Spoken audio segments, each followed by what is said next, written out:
वो प्रधानमंत्री LG president हैं, कानून हाथ में नहीं देते। मैं सोल्यूशन तो आप लोगों को निकालना, आप एक पिटीशन क्यों नहीं दायर करते? मैं ये बिल्कुल मैं एग्री करता हूँ, मैं अपनी भी मानता हूँ, मैं अपनी भी गलती मानता हूँ। और अगर सब इंस्पेक्टर के साथ कुछ हो गया तो not one not two but all this personal जो फौज के हैं, इन सबको 302 में बुक कर लिया। आपने अजमल कसाब को भी पकड़ लिया, सरेआम तो नहीं मार दिया, उल्टा तो नहीं टांग दिया, चमड़ी तो नहीं उधेड़ दी, मुकदमा फेयर ट्रायल हुआ। जीओसी को पावर नहीं दी कि तुम आप किसी के घर में जाके मारोगे नहीं, तो जेसीओ को कहां से पावर आई? फिर तो आपको अदालतों की जरूरत ही नहीं, पुलिस की जरूरत ही नहीं, सिस्टम की जरूरत ही नहीं, जाके मार दीजिए गोली। गलत को गलत साबित करने के लिए एडमिनिस्ट्रेशन कुछ करेगी, कानून कुछ करेगा, या सिर्फ बातों में ही रह जाएगा गलत? जरा साल दिखा दीजिएगा कौन सा 1903 में बना था ये। इस कानून ये को जिंदा क्यों अभी तक? मैं वही कह रहा हूँ, ये या तो उनके गोरे नजर नहीं है, या कहीं पे कोई एक एजेंसी है जो चाहती है कि नहीं सर ये पुराना कानून चलता नहीं। अरे पहले इसका मतलब समझिए कि आप लकीर के फकीर बन के आप अफसर जेसीओ ने ऑर्डर कर दिया या सीओ ने ऑर्डर कर दिया जेसीओ को कि मार दो तो मार दो, क्योंकि फौज कभी ऐसे गैर कानूनी कामों में साथ नहीं देगी। इनकी कोर्ट ऑफ इंक्वायरी और कोर्ट मार्शल शुरू होगा, ये आप आज नोट कर लीजिएगा। कितने लोग इसका शिकार हो रहे हैं आप जानते मैं हैं? कह रहा हूँ जी, all over India, pan India, Jammu को छोड़ के सरपंच से पहले परमिशन लेनी है और दूसरी परमिशन मिलिट्री वालों से लेनी है, जाके जनाब मैं बाथरूम बना लूँ अपना। ये कहाँ का कानून? तो सबसे पहला शिकार तो एक elected representative former deputy chief minister ही हुआ। मेरा और आपका क्या कहना? विवेक शर्मा को कौन मानता है यहाँ पर? उसको तो शुक्र करो गोली नहीं मारती उन्होंने। कानून की धज्जियां उड़ा दे अगर फौजी, तो मैं इससे बड़ा अनफॉर्चुनेट चीज क्या होगा? This law is absolute nonsense, absolute nonsense. सिर पे ये कानून डाल दीजिए, क्योंकि फौजी क्या सोचता है मैं आपको बताता हूँ। वो सोचता है जी अगर मैं अपने आदेश को नहीं मान सका तो मेरे अफसर मेरे बारे में क्या सोचेंगे, इसलिए वो आदेश मानने के चक्कर में वो लिमिट क्रॉस कर दें। रात को गांधीनगर हॉस्पिटल से हमने एक वीडियो आपको दिखाई थी विवेक शर्मा और उनकी पत्नी की, बुरी तरह से उनको मारा। और जब उनका वहां इलाज चल रहा था, साइमल्टेनियसली गवर्नमेंट मेडिकल कॉलेज में 2 पुलिस वाले बुरी तरह से इंजर्ड थे, पीएसआई और एक एसपीओ। इनको किन लोगों ने मारा? आर्मी के जवानों ने बुरी तरह से मारा। और विवेक शर्मा ने कहा कि एक पूरा बटालियन 100 से 150 से 200 लोग उनके घर में आ गए, उनके घर का जो कंस्ट्रक्शन सब तोड़ दिया, उसके पति को मारा, उनको मारा और पुलिस वालों को मारा, कानून को अपने हाथ में ले लिया। इसलिए रात को मैंने अपनी रिपोर्ट में कहा था कि वर्दी ने वर्दी को शर्मसार कर दिया। अगर इस तरह की घटनाएं होने लगी तो मुझे नहीं लगता कि जो गर्व हम अपनी फौज की वर्दी पे दिखाते हैं, सिविलियन उससे डर रहा है, उससे सहमा हुआ है रात के इंसिडेंट के बाद। और हमने जरूरी समझा कि इसकी तह तक जाया जाए।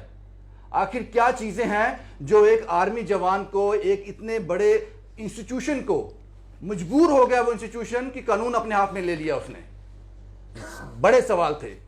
इसी पर चर्चा करने के लिए हमारे साथ हैं सीनियर एडवोकेट असीम सानी साहब, high court Jammu and Kashmir. Asim साहब, बड़ा दुर्भाग्यपूर्ण था रात का वीडियो, आपने भी देखा होगा। आर्मी के 100-200 जवान आकर एक घर, सिविलियन के घर में आ जाते हैं, बुरी तरह से उनको मारते हैं, पुलिस वालों को भी बुरी तरह से इंजर्ड करते हैं। क्या आपका कानून क्या कहता है इसमें? रविंद्र जी, पहले तो आपने जैसे शब्द इस्तेमाल किया कि बड़ा अनफॉर्चुनेट इंसिडेंट है। सिस्टम के अंदर कोई भी एक दायरा, चाहे वो पुलिस है, चाहे वो जुडिशरी है, चाहे वो आर्मी है, चाहे वो लेजिस्लेचर है, चाहे वो पॉलिटिकल क्लास है, चाहे वो प्रधानमंत्री एलजी प्रेसिडेंट है, कानून हाथ में नहीं दे सकता। अंग्रेजी में कहावत है कि law is supreme, nobody is above the law, तभी रूल ऑफ लॉ चलता है। अब हर चीज के लिए एक तरीका बना हुआ। आपने अजमल कसाब को भी पकड़ लिया था, सरेआम तो नहीं मार दिया था, उल्टा तो नहीं टांग दिया था, चमड़ी तो नहीं उधेड़ दी थी, मुकदमा फेयर ट्रायल हुआ था। क्योंकि कॉन्स्टिट्यूशन हक देता है हर इंसान को कि अपने तरीके से अपना मुकदमा लड़िए, अच्छे से अच्छा वकील करिए, अदालत में जाइए। फैसला किसने करना है? आपके और मेरे बीच में झगड़ा हो जाता है किसी प्रॉपर्टी को लेके, किसी इशू को लेके। आप मुझे गालियां निकालते हो, मैं आपको गालियां निकालता हूं, तलवारें तो नहीं मारी ना हमने एक दूसरे को। सिविलाइज सोसाइटी में एक तीसरा दायरा बना है जो फैसले करता है, वो है अदालत। आप अपना पेश अदालत में करोगे केस, मैं अपना पेश करूंगा पक्ष, और उसके बाद तीसरा शख्स फैसला करेगा, उसकी भी आगे अपील है, उसकी भी दलील है। एक सिस्टम बना हुआ है। जो रात को हुआ गलत था? जो रात को इंसिडेंट हुआ, जहां पर आपने रिपोर्ट ये किया कि विवेक शर्मा जी के घर में कोई, वो जो मैंने आपका इंटरव्यू रात को देखा और इमीडिएटली रात को काफ़ी देर रात तक मैं आपका वो इंटरव्यू देख के समझ नहीं पा रहा था कि अभी जस्ट कल प्रधानमंत्री जम्मू एंड कश्मीर से होकर गए, यहाँ के नौजवानों को आश्वासन देकर गए कि आपके यहाँ जो आपने दुख दर्द देखे हैं वो नहीं देखोगे। What to talk of Kashmir, ये तो जम्मू में हालात बन गए। मैं ये नहीं कह रहा हूं पुलिस गलत है या आर्मी गलत है, मैं ये कह रहा हूं कि इंस्टीट्यूशन कभी गलत नहीं होती। उसको फेल जो करता है वो कोई एक शख्स करता है जिसने कमांड के आधारे से बाहर जाके बात की।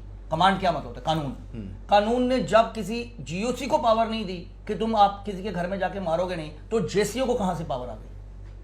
फिर तो आपको अदालतों की जरूरत ही नहीं, पुलिस की जरूरत ही नहीं, सिस्टम की जरूरत ही नहीं, जाके मार दीजिए गोलियां, खत्म कर दीजिए उसको और उसकी बीवी के। आपने एक सिविलियन एरिया में घुसकर आपने उसका घर तोड़ दिया या दीवार तोड़ दी या उनको मारा। वो कहता मुझे पहले किडनैप भी करके लेके गए और ये शख्स मुझे पहले का जानता है, मैं इसे पहले का जानता हूँ, ये इसने मुझे पहले भी कागज अपने दिखाए हुए हैं कि मुझे किडनैप करके लेके गए। बट आई डोंट नो, तब ये पुलिस के साथ परसू कर रहा था, डीएसपी साहब ने उस ऑफिसर को बुलाया था, ये इनकी बातचीत चल रही थी। I am well versed with the case. लेकिन कल जब मैंने आपकी रिपोर्ट देखी, मैं हैरान हो गया कि जब इस आदमी के पास परमिशन थी, इस आदमी के पास कागजात हैं, और मैं अभी आपको रूल दिखाऊंगा कि रूल के मुताबिक भी वो फिट बैठता है, तो आपने डायरेक्ट लॉ अपने हाथ में कैसे ले लिया? अंग्रेजी में कहावत है, you have taken law into your hands. मैं गलत भी कर रहा हूं, मैं कहता हूं 2 मिनट के लिए हम मान लेते हैं कि विवेक शर्मा की भी कोई गलती रही 2 मिनट के लिए, क्या आपने ठीक किया उसके घर पे उसको मार के, उसकी बीवी को मार के, दीवारें मार के तोड़ दी उसके घर के, जाके उसको किडनैप कर लिया या उसका मोबाइल उठा लिया? बिल्कुल गैर कानूनी है। कानून को अपना रास्ता खुद लेना चाहिए, law should take its own course. और मुझे तो ये लगता है, अच्छा जो दूसरा आपने रिपोर्ट में बड़ी इंसिडेंट बताई, वो बताइए कि वो जो सब इंस्पेक्टर था सुमित शर्मा सुनीत शर्मा, उसको और उसके एसपीओ को भी मारा है, और इससे ज्यादा बुरा मारा हुआ है। मैंने तो सुना है कि उसका पता नहीं स्कल में फ्रैक्चर हुआ है कि एमआरआई हो रहा था उस समय जब आपने रिपोर्ट की फाइल। तो बड़ा अनफॉर्चुनेट है। देखिए असीम साहब, सवाल है यहाँ पे, सवाल ये है कि आपने इसको माना, जो कानून के रखवाले हैं, कानून को जानने वाले हैं, आप जैसे लोग ये मानते हैं ये पूरी तरह से गलत है। लेकिन इस गलत को गलत साबित करने के लिए एडमिनिस्ट्रेशन कुछ करेगी, कानून कुछ करेगा, या सिर्फ बातों में ही रह जाएगा गलत है? देखिए, आपने बहुत अच्छा शीर्षक लगाया था। मतलब मैं तो कल कह रहा हूं कि आपकी स्टोरी की मेरे को एक तो मैं रूह हिल गई मेरी कि व्हाट टू टॉक। कल प्राइम मिनिस्टर ने बात की और आज ये यहाँ जम्मू में होना शुरू किया, सिविलियन एरिया में, जबकि जम्मू के लोग नेशनलिस्ट हैं। पहले ये चीज़ हम क्लियर कर लेते हैं, जो आपने भी अपनी स्टोरी में कहा कि हर आदमी देश की फौज की रिस्पेक्ट करता है, हर आदमी देश की फौज के लिए जान देने को तैयार है। पर हम एक्सपेक्ट करते हैं कि ऐसे ही फौजी या फौजी भाई हमारा एक सिविलियन के राइट्स की भी रिस्पेक्ट करे। एब्सोल्युटली। जब मैं कहता हूँ सिविलियन क्या बना रहा है, कोई बैंक्वेट हॉल बना रहा है, अपना घर बना रहा है ना, घर की दीवार बना रहा है, बड़ी मुश्किल से आशियाना इंसान जोड़ता है। असीम साहब, मैं कहता हूँ विवेक साहब गलत भी हैं, हम एक मान के चलते हैं, तो जो उन्होंने किया वो सही था? मैं कह रहा हूं बिल्कुल गलत था। लेकिन साहब आप ये बातों में रह जाएगा या इस पे कुछ पुलिस कुछ कर रही है क्या? कानून में क्या इसके लिए? कानून में ये है कि जैसे जिस किस्म का हमला विवेक शर्मा, उसकी बीवी, सब इंस्पेक्टर पे हुआ है और उसके एसपीओ पर हुआ है, immediately SHO police station Domana Shri Mahesh Sharma साहब को, क्योंकि मैं उनको अच्छे से जानता हूं, मैं खुद पुलिस का वकील रहा हूं जब मैं एडिशनल एडवोकेट जनरल था, I think he should have taken the cognizance by now. FIR under attempt to murder should be registered and by God's grace वो सब इंस्पेक्टर हमारा ठीक हो जाना चाहिए। अगर उसको या ये विवेक की फैमिली में से किसी को कुछ हो गया तो ये मर्डर केस भी बन सकता है। मैं आपको बड़ा क्लियर कर रहा हूं। इस दिशा में काम होगा वो? देखिए, जो आपकी रिपोर्ट आई है और जैसे है, जब सिर में लग जाती है चोट तो इधर तक बच्चा स्कूटर से गिर जाए तो ऐसे मौत होने के चांस होते हैं। उसका तो सुना है कि सिर पे बहुत लगी है उस सब इंस्पेक्टर को, और अगर उस सब इंस्पेक्टर के साथ कुछ हो गया तो not 1 not 2 but all this personal जो फौज के हैं, इन सबको 302 में बुक कर लिया जाएगा, नंबर 1। नंबर 2, फौज, मैं यकीन से कह सकता हूं, as a student of law, as a former law officer of the Jammu and Kashmir government, हमें जितना कानून पता है उस मुताबिक फौज will never forgive these delinquent officers and officials. इसका मतलब यह है कि फौज कभी ऐसे गैर कानूनी कामों में साथ नहीं देगी। इनकी कोर्ट ऑफ इंक्वायरी और कोर्ट मार्शल शुरू होगा, यह आप आज नोट कर लीजिएगा। सारी साहब, अब ये समझना चाहेंगे, आपने साफ साफ बता दिया कि ये पॉसिबिलिटीज़ हैं और उनको इनिशिएटिव लेना चाहिए एडमिनिस्ट्रेशन को या पुलिस प्रशासन को। अब सवाल ये है कि ये है क्या, ये चीज़ क्या है कि क्यों नहीं बनाने देते, ये क्या रूल्स हैं, कि क्या लॉ है ये देखिए, आर्मी क्यों नहीं बनाने देती? और बहुत सारे लोग इससे इफेक्ट हैं। बहुत अच्छा आपने सब्जेक्ट पकड़ा है, बहुत अच्छा सब्जेक्ट पकड़ा है। आम आदमी इस वक्त इतने कानूनों के जाल में फंस चुका है, कानूनों के जाल में फंस चुका है। जैसे पिछला आपने इंटरव्यू लिया, revenue loss, construction loss, permission loss, change of land use, इन सब का पुराना कानून, इन सबसे पुराना कानून है ये वर्क ऑफ डिफेंस एक्ट। जरा साल दिखा दीजिएगा कौन सा है? 1903 में बना था ये। हमारी आज़ादी से भी तकरीबन 40-45 ईयर्स बैक ब्रिटिश लॉ है ये। यस, ये अंग्रेजों ने अपने टाइम पे वर्क ऑफ डिफेंस एक्ट लाया था 1903 में। उसको हमने आफ्टर आज़ादी, after independence, after becoming a republic, after adopting the constitution, इसको जिंदा रखा हुआ। इनको कहते हैं ऑब्सोलीट आर्कियक लॉ। ये है क्या? दकिया नासूर कानून है। सिर्फ 2 शब्द बताऊंगा इस कानून के। इस कानून में यह था कि जहां उस वक्त ब्रिटिश फौज अपने ब्रिटिश वर्क लगाती थी, डिफेंस वर्क लगाती थी, अपनी डिफेंस वर्क्स की सेफ्टी के लिए, ये नहीं कंटोनमेंट एरिया नहीं, आर्सेनल्स नहीं जहां न्यूक्लियर मिसाइल या एटम बॉम्ब रखा ना, जहां अपना वो काम लगाते थे, डिफेंस वर्क लगाते थे, वहां पर वो कह देते थे कि सेंट्रल गवर्नमेंट जो उस वक्त की सरकार रही होगी वो डिटरमिन करेगी कितने एरिया में उसके पास नहीं आया जाएगा या वहां उसके पास कोई कंस्ट्रक्शन नहीं होगी। तो ये धीरे धीरे चलता रहा। ये लानी थी नोटिफिकेशंस, ये ऑब्सोलीट चल रहा था कानून। ये कानून जाके कहीं 2016 में किसी एक अथॉरिटी को, डिफेंस स्टेट ऑफिसर वालों को याद आई, उससे पहले भी आई लेकिन 2016 में मॉडिफाई किया उन्होंने, वो भी मैं आपको दिखाऊंगा। ये जो गाइडलाइंस इशू की इन्होंने 2011 में एक की, उसके बाद 2015 में हमारी हुई, उसके बाद 2016 में हुई। असीम साहब, ये समझना चाहूंगा यहाँ पे जो आपने कहा कि उस वक्त का 1903 में जो ये हाँ। कानून बना था कि 100 मीटर तक आप कुछ नहीं, 100 मीटर तब नहीं लिखा गया था। अच्छा, 100 मीटर तो आज 2016 में इन्होंने 50 मीटर 100 मीटर किया, उस वक्त इन्होंने कुछ नहीं लिखा। कारण क्या था ये बनाने का, रीजन क्या था? देखिए, प्रियम्बल इसका क्या था, इन्होंने रिस्ट्रिक्शंस इंपोज की upon the use and enjoyment of land in the vicinity of works of defence in order that such land may be kept free from buildings and other obstructions and for determining the amount of compensation. मुद्दा है ये था कि अगर मेरी guard wall, perimeter wall ये है, मेरी पेरीमीटर वॉल के तकरीबन 50 या 100 मीटर तक कोई कंस्ट्रक्शन ना रेज हो, क्योंकि उस समय इनके पास हथियार थे पुराने 303। वो 303 से फायर करना था तो फायरिंग रेंज बाइनोकुलर छोटी छोटी होती थी, फायरिंग रेंज क्लियर रेंज मिलनी चाहिए।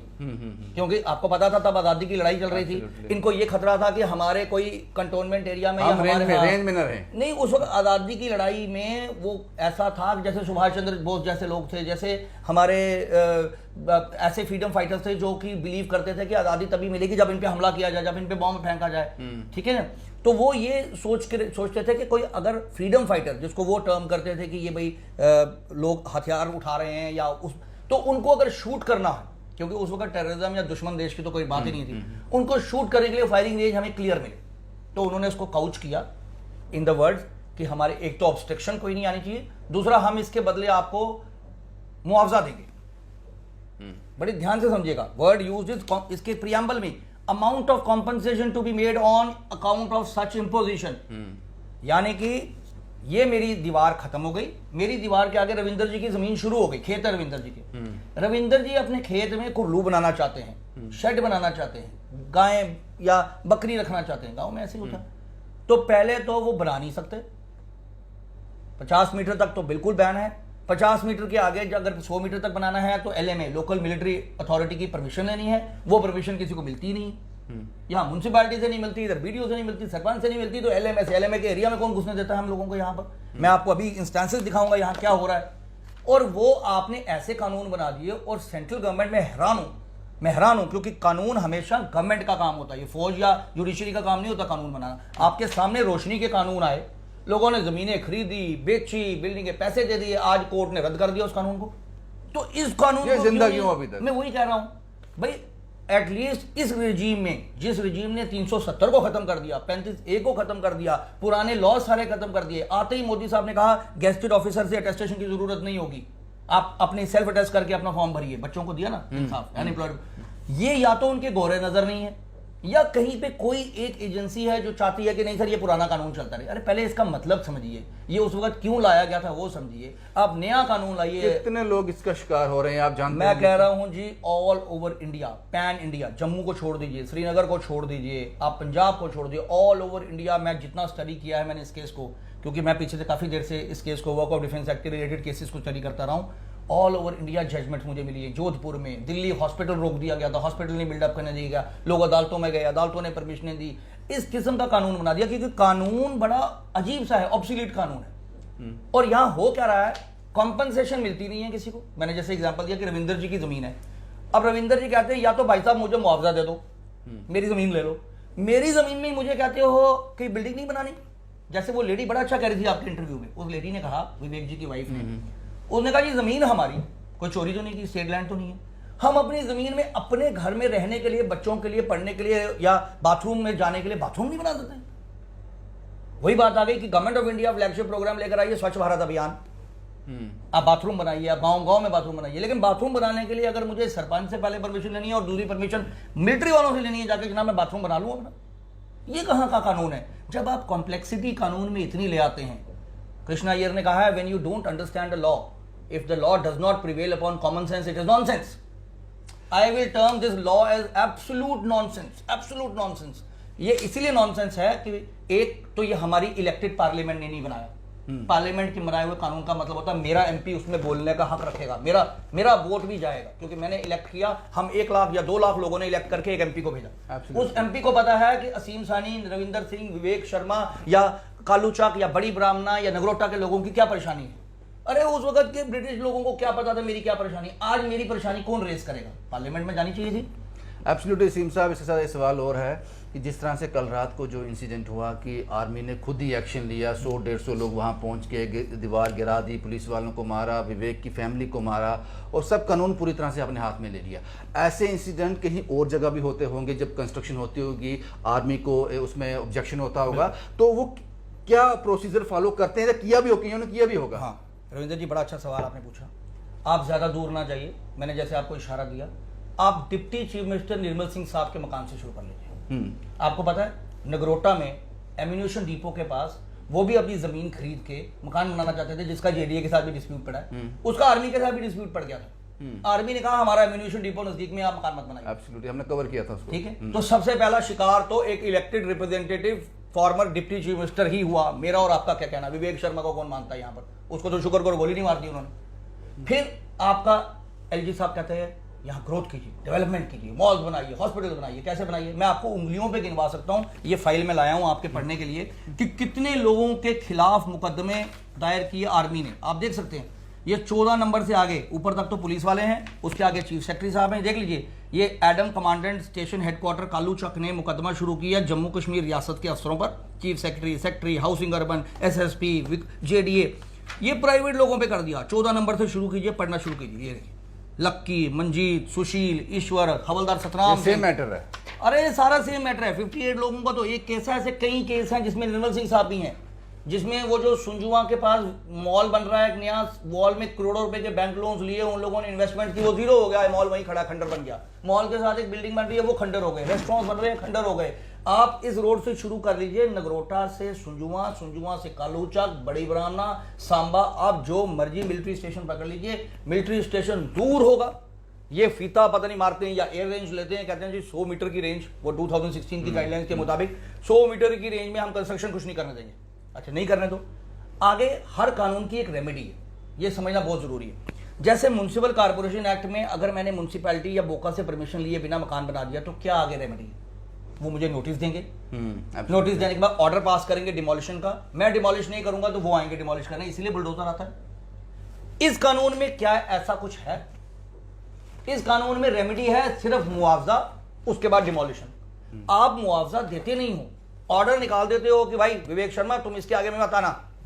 विवेक शर्मा फिर परमिशन लेकर आता है डीसी की। ये मैं दिखाता हूं वो विवेक शर्मा कौन सी परमिशन की बात कर रहा है। और ये बड़ा इंटरेस्टिंग है। मैं तो समझता हूं आर्मी वालों को भी एक डिबेट रखनी चाहिए, समझना चाहिए कि आप लकीर के फकीर बन के आप अफसर, जेसीओ ने ऑर्डर कर दिया या सीओ ने ऑर्डर कर दिया जेसीओ को कि मार दो तो मार दोगे। समझिए यार, we are living in a civilised society. हम आपका पार्ट एंड पार्सल है, आप हमारे बच्चे हो, हमारे भाई हो, आप किसको मार रहे हो? हमको टेररिस्ट है? किसी आदमी को, गरीब को घर नहीं बना देते क्योंकि हमारे हम इस कानून में ये लिखा हुआ है कि आर्मी की एक फौज जाएगी और घर को निस्तनाबूद कर देगी। नहीं जी नहीं, सवाल ही नहीं उठता, ऐसा कोई कानून बन सकता है? ये देखिए, ये 2016 में एक चिट्ठी निकलती है, डीसी जम्मू लिखते हैं। और ये आर्मी वालों को पता है हर चीज, ये हर चीज पता है। डीसी जम्मू लिखता है म्युनिसिपल कमिश्नर को, जेडीए को, superintendent engineer PWD, AC development, AC revenue, AC नजूल, एसडीएम, सबको लिखता है, तहसीलदार को लिखता है। क्या सब्जेक्ट क्या है इसका? Parameters required in adopting before approving the building and other plans pertaining to construction of civil building near the army establishment in district Jammu. यानी कि विवेक शर्मा, आरएसपुरा, सुंजुआ, नगरोटा, ये सारा इस डिस्ट्रिक्ट जम्मू में पड़ता है। ठीक है, ऐसे ही आप पंजाब का ले लीजिए, ऐसे ही आप दिल्ली ले लीजिए, जोधपुर ले लीजिए, जैसलमेर ले लीजिए, हर जगह यही कानून एप्लीकेबल है। हर जगह के डीसी ने अलग अलग चिट्ठी निकाली होगी। अब डीसी साहब क्या कहते हैं? डीसी साहब कहते हैं कि 100 मीटर का रेडियस आपने रखा J&K में, कई जगहों में 10 मीटर है, वो इन्होंने एनेक्स्चर बनाए हैं, part A of the annexure, part B of the annexure. एक लिस्ट वो है देश में जहां सिर्फ 10 मीटर है, एक लिस्ट वो है जहां 100 मीटर है। कई जगह में जहां एम्यूनिशन डिपोज है वहां इन्होंने कुछ यार्ड रखे हैं, 1000 यार्ड, मतलब कि बहुत दूर तक आप कुछ कंस्ट्रक्शन नहीं करोगे क्योंकि हमारी यहाँ की एम्यूनिशन है। अरे भाई साहब, डेवलप्ड कंट्रीज में आज की डेट में एम्यूनिशन रनवेज के अंडर होता है, न्यूक्लियर आर्सेनल रनवेज के अंडर होता है। किसी बहुत बड़े अफसर ने मुझसे बात की, उन्होंने कहा रनवेज के अंडर होता है। मैंने कहा सर रनवेज के अंडर क्यों होता है, क्या रीजन क्या है, क्यों कंटोनमेंट में नहीं होता? उन्होंने कहा कि कभी ऐसे वॉर सिचुएशन हो तो ये जो होता है बॉम्ब, ये एयरक्राफ्ट के अंदर फिट होकर एयरक्राफ्ट उसको डिप्लॉय करता है या थ्रो करता है, रनवेज के अंडर से ही वो निकल के एयरक्राफ्ट में फिट होकर वहां से उड़ाया जाता है। ये थोड़ा है कि बॉम्ब पड़ा है नगरोटा में, रनवे है सतवारी में, आप उठा के पहले वहां से वहां ट्रांसमिट कैसे करोगे, फिर आप वो कैसे फायर करेगा उस दौरान? तो this is what the developed nations are doing. आपने अभी रशिया और यूक्रेन की वॉर चल रही है। अब मैं 2 मिनट के लिए आपका वक्त लेते हुए कहूंगा, ये देखिए डीसी साहब ने क्या क्लियर किया। डीसी साहब ने कहा, बड़ा ध्यान से समझिएगा जी, ये आपके सारे जो है लोग जो इससे अफेक्टेड है उनको समझ आएगा। इट इज देयरफॉर क्लैरिफाइड, तो ये क्लैरिफिकेशन इशू की 2016 में डीसी साहब ने, condition A of the letter under reference shall not be applicable to the repair. समझिए ध्यान से कि जो पिछली चिट्ठी निकाली डीसी साहब ने, उन्होंने कहा कि जो 100 मीटर का रेडियस से पहले परमिशन लेनी है, 100 मीटर के एरिया में कंस्ट्रक्शन करने से पहले परमिशन लेनी है, उन्होंने कहा ये एप्लीकेबल नहीं होगा। कहां? जहां repair to be made in the normal course और addition alteration carried in the existing pucca houses. यानी कि अगर आपका घर ऑलरेडी लालेदा बाग में बनाया है, वहां इस्टेब्लिशमेंट मल्ला बना हुआ है, पूरा मल्ला बना हुआ है, दुमाना की दीवार ये है, पूरा दुमाना की दीवार साथ में बनी है, कालू चक बना है, कालू चक में कॉलोनी बनी हुई है, वहां पर डीसी साहब ने कहा है वहां पर ये परमिशन की कोई जरूरत नहीं है। सिर्फ further such restriction shall not be imposed where a full fledge colony already exists. That means कि जो लालेदा बाग में कल रात को हुआ विवेक के साथ, वो इसी में एग्जिस्ट करता है, इसी में फॉल करता है। विवेक इसीलिए तो कह रहा है कि मेरे पास जनाब परमिशन है, उसको परमिशन उसके कंसर्न जो भी वीडियो है या कंसर्न म्युनिसिपल नोटरी साहब, आपने बड़े अच्छे से कानून की समझाया उड़ा दे अगर फौजी, तो मैं इससे बड़ा अनफॉर्चुनेट चीज क्या होगा? आपने बड़ा जबरदस्त तरीके से बड़ा एक्सप्लेन करके डिस्क्राइब किया, अच्छे से सबको समझ भी आ गया उस कानून के बारे में। लेकिन एक सवाल आखिर में मेरा और भी है, ये जो कल एक्शन विवेक के साथ हुआ, उसकी पत्नी के साथ हुआ, लॉ एंड ऑर्डर मेंटेन करने वाले उन लोगों के साथ हुआ, ये सिर्फ बातों में रहेगा या इसको कोई अमली जामा पहनाया जाएगा? हमारा कानून इतना कमजोर है कि ये सिर्फ इस पे बात पे रह जाएगा? बिल्कुल नहीं, बिल्कुल नहीं। पहले तो जो उस ऑफिसर के साथ हुआ, विवेक के साथ हुआ, विवेक की वाइफ के साथ हुआ, उस पर इमीडिएटली मैंने आपको कहा कि एफआईआर रजिस्टर होनी चाहिए।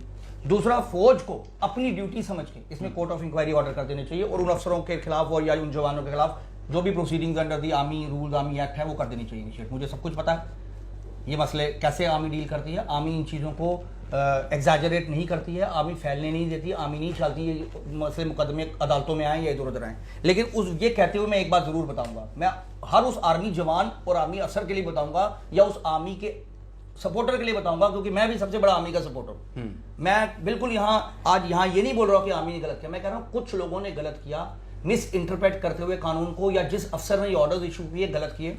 क्योंकि आर्मी क्या करती है, जैसे मैंने अभी आपको ये फाइल दिखाई, ये केस पहले भी बने ऐसे, जैसे मैंने निर्मल सिंह साहब का जिक्र किया, मैंने आपको सुनजुआ के वेव मॉल के सामने वाले जो मॉल बन रहा है उसका जिक्र किया, ऐसे ही मैं आपको ये मुकदमा बता रहा हूँ। इस मुकदमे में आर्मी में आप सिर्फ आपके कैमरामैन अगर दिखा सके, ये गौरव मेहरा हैं, lieutenant colonel camp commandant officer commanding troops के लिए। क्या किसको लिखते हैं? एसएचओ पुलिस स्टेशन गग्याल को, एफआईआर रजिस्टर के लिए किसके खिलाफ? ये लोग जिन्होंने वहां मकान बनाना शुरू कर दिया 50 मीटर के अंदर, जीवन लाल जो भी नाम। ऐसे आप अगला देख सकते हैं, आदमी का नाम बताया, ये सिलेक्शन ग्रेड कांस्टेबल जगदीश राज है। हेमंत तिवारी कहता है एफआईआर लॉन्च कीजिए। फिर एसएचओ गंग्याल को फिर लिखता है हेमंत तिवारी। ऐसे कई केसेस में ये सारी कंप्लेंट्स हैं जो आर्मी करती है सिविल पुलिस को कि भाई साहब इस आदमी ने, आर्मी कभी हथियार नहीं उठा के सिविल एरिया में आती। ये मैंने दूसरी या तीसरी बार ऐसा इंसिडेंट देखा है जहां आर्मी ने हथियार उठा लिए या आर्मी ने कानून को हाथ में लेके एक सिविलियन एक्ट को इंपोज करने की कोशिश की। बहुत बहुत शुक्रिया असीम साहब हमसे बात करने के लिए। और जाहिर सी बात है कि पूरे जम्मू कश्मीर के लोग, पूरे भारत के लोग जिनके पास ये वीडियो पहुंचा है, एक आर्मी के इतने बड़े महान इंस्टीट्यूट को एक धक्का जरूर लगा है, एक शक की नज़र से उनको देखा जा रहा है कि हालांकि मैंने अपनी रिपोर्ट में रात को भी कहा था कि आर्मी के लिए हर भारतवासी का दिल धड़कता है। वो उनके लिए कुछ भी सुनना पसंद नहीं करते, लेकिन जो गलत है उसको गलत कहने में हमें कोई परहेज नहीं। और हम उम्मीद करते हैं कि जो कल रात विवेक शर्मा के साथ हुआ, जो उस पीएसआई के साथ हुआ, जो अपनी ड्यूटी निभा रहा था, उसके लिए सख्त एक्शन होने चाहिए, ताकि दोबारा फ्यूचर में इस तरह की चीज़ों को रिपीट ना कर सके कोई, इससे एक लेसन मिले, एक एग्जाम्पल सेट हो। मैं आपके माध्यम से रविंद्र जी सिर्फ एक बात रिक्वेस्ट करना चाहता हूँ, आर्मी के अफसरों को भी और गवर्नमेंट ऑफ इंडिया को भी। देखिए, ये कोर्ट ऑफ इंक्वायरी और ये वो तो आपने कह दिया, ये एफआईआर लगेगी, एक्शन होगा, चालान पेश होगा, फिर शायद सिविल जज साहब उसको सजा भी देते। मैं यहाँ तक लेकर चल रहा हूँ, उनको 307 में सजा हो जाएगी, क्योंकि अगर गलत किया है तो भुगतेंगे। लेकिन क्या ये जो जनरल सारी जनता दुखी है पुराने कानून से, इसका सोल्यूशन नहीं निकलना चाहिए? ये बेसिकली ये तो रोज लड़ाई लगी रहेगी, चाहे वो पंजाब में लगी हो, चाहे वो अमृतसर लगे, चाहे वो, मैं ये आपके माध्यम से ये सोल्यूशन तो आप लोगों को निकालना, आप एक पिटीशन क्यों नहीं दायर करते? मैं ये बिल्कुल मैं एग्री करता हूँ, मैं अपनी भी मानता हूँ, मैं अपनी भी गलती मानता हूँ, क्योंकि ये हमें भी शायद देरी हो गई, हम वेट करते थे कोई क्लाइंट आएगा फीस देगा तो हम करेंगे। अगर रोशनी में पब्लिक इंटरेस्ट हो सकती थी तो इसमें भी हो सकती है। Absolutely. मैं बिल्कुल एग्री करता हूँ, जहां हमारी कमी है मैं करता हूँ एग्री, और मैं अश्योर करता हूँ कि आने वाले वक्त में I will do the needful. मुझे प्रो बोनो भी करना पड़ेगा, मैं इस कानून को चैलेंज करूंगा, क्योंकि ये गैर कानूनी कानून है, ये दकियानुसी है, ultra vires to the constitution है, हर इंसान के फंडामेंटल राइट टू प्रॉपर्टी को ये इन्फ्रिंज करता है। लेकिन हैविंग सेड सो, हर चीज का हल अदालतों में नहीं होता। क्यों कानून के लिए मुझे जज साहब के पास जाके गुहार लगानी, सर इसको खारिज करो? क्यों मैं अपने प्रिय प्रधानमंत्री, क्यों मैं अपने प्रिय डिफेंस मिनिस्टर को ना बोलूं कि सर आप अगर ये सुन रहे हैं रविंदर जी का इंटरव्यू, तो प्लीज इसको जरा एक बारी गोरे नजर फरमाइए, आप नया कानून लाइए। अब नए कानून इतने अच्छे अच्छे बन रहे हैं, आपने यूएपीए लाया, आपने आरटीआई लाया, किसी ने कहा इस कानून में खामियां हैं? आप ये पुराने ब्रिटिश कानून को खत्म कर दीजिए, आप एक नया कानून लाइए जिसमें पावर्स एक अथॉरिटी को दीजिए, चाहे वो म्युनिसिपल कॉर्पोरेशन है, चाहे वो बोका अथॉरिटीज है, चाहे वो लोकल सरपंच है। लेकिन प्लीज अब फौज को ऐसे मजबूर मत कीजिए कि फौज के सिर पे ये कानून डाल दीजिए, क्योंकि फौजी क्या सोचता है मैं आपको बताता हूं। वो सोचता है जी अगर मैं अपने आदेश को नहीं मान सका तो मेरे अफसर मेरे बारे में क्या सोचेंगे, इसलिए वो आदेश मानने के चक्कर में वो लिमिट क्रॉस कर देते हैं। वो बेचारा अपने आदेश का पालन कर रहा है और कुछ नहीं कर रहा। तो सर अगर ये आप लोग समझ रहे हैं कि मैं क्या कह रहा हूं, तो ये 1903 के ब्रिटिश लॉ को खत्म कर दीजिए, अपना आर्सेनल बचाने के लिए जो मर्जी कीजिए। क्योंकि उस समय, जैसे मैं एग्जाम्पल देता हूं, सिर्फ एक छोटा सा एग्जाम्पल दूंगा, ट्रांजिट कैंप आपका जम्मू में था, यूनिवर्सिटी के पास है, यानी कि जनरल जोरावर सिंह ऑडिटोरियम तो बनना ही नहीं चाहिए था, पुलिस हेडक्वार्टर तो बनना ही नहीं चाहिए था 100 मीटर के अंदर। ये वो कैसे बन गए? आप मत कीजिए ऐसा कि हमें बड़ी चीजें बोलनी पड़े कि अगर फौज ने परमिट करना है पीएचक्यू बनना तो वहां बनेगा, लेकिन विवेक शर्मा बेचारे की दीवार नहीं बनेगी। एब्सोल्युटली, बहुत ये मत कीजिए साहब। और 1903 के कानून की जरूरत नहीं है, ये साहनी साहब ने कहा। और जो भी रात को जो भी हुआ उस पर जल्द से जल्द एक्शन होना चाहिए, एक एग्जाम्पल सेट होनी चाहिए, ताकि लोगों को इससे राहत मिल सके। शुभम कुमार के साथ Ravindra Singh, the state sentinel के लिए।